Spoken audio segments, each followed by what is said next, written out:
để đâu bây giờ cụ thà tới được lần cho rồi ta xì nữa một nhẹ phát phốt là món của sét thì của sét thôi là có cả nó ý một món tao kế một món siêu kia sấy dọ liền đã mà, như thế này bác hoa thả thôi sao chị cũng cho có một món đi chùa kém. giờ liền tài chế ý muốn ba cho Liền đã mà.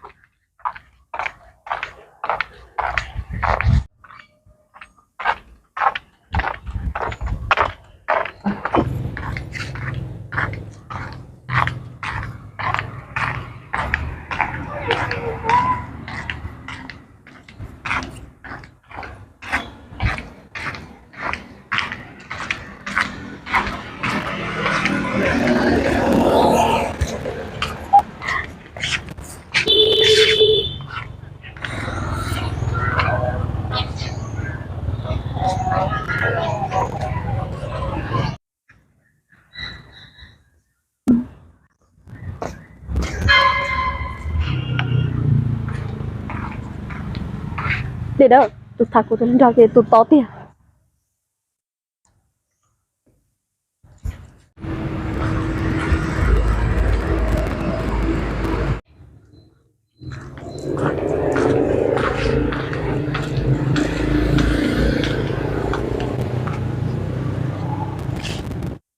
Nè tôi xí thế lọ tôi có nhiều.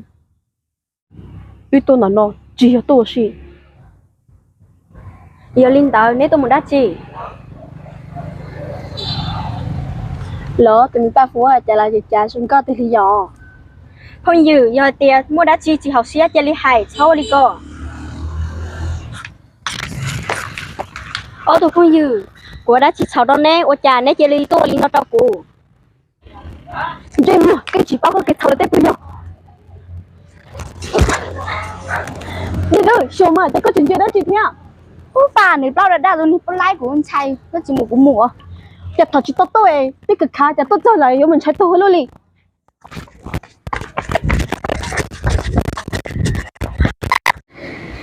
Cái khả tôn tàu lột tay lò chừng kia là kia.